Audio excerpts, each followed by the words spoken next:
The story of Alexander Duncan McRae began in 1874 in a humble village household in Canada's East.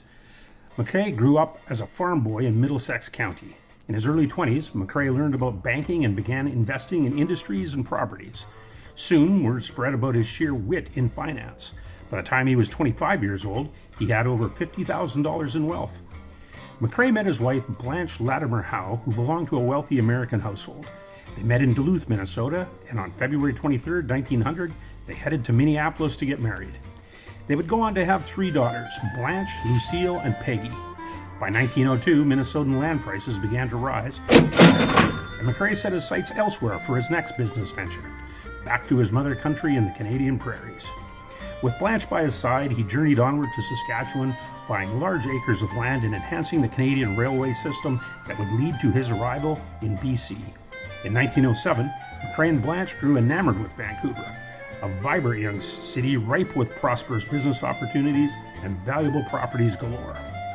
He eyed the Shaughnessy district to build a house with a view that overlooked the city. He ended up striking a deal to construct Hycroft Manor, 5.5 acres of land with an unobstructed view of Vancouver that also allowed for elaborate gardens, stables, and driveways. In 1911, the construction of Hycroft was complete. It became a magnet for Vancouver's high society, positioning the McRaes as the neighborhood's most coveted hosts. Complete with a ground floor ballroom, a bar and lounge, and spectacular floral decorations courtesy of Blanche McRae, extravagant soirees were held at Hycroft that entertained the who's who of Vancouver's upper-class socialites. In 1914, the First World War broke out, changing everything. McRae was called to serve for his country and returned in 1918 with no intentions of looking back to the military. Instead, he entered the political realm.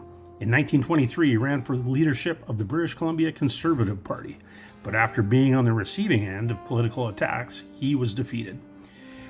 McRae would remain in politics for the long haul, dividing his time between government affairs and socialite living at Hycroft. In 1942, on a fateful Tuesday morning in a suite at Hotel Vancouver, Blanche McRae died. Her funeral took place in Hycroft, and her body was then interred at Ocean View Memorial Park in Burnaby. After Blanche's death, McRae was said to be living a lonely life in a big house. He ended up donating his beloved Hycroft residence to be used as an auxiliary hospital for World War II veterans.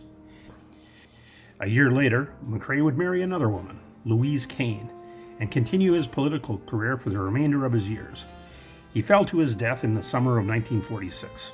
He was laid to rest at Ocean View Memorial Park alongside his first wife, Blanche. In 1962, the University Women's Club purchased Hycroft.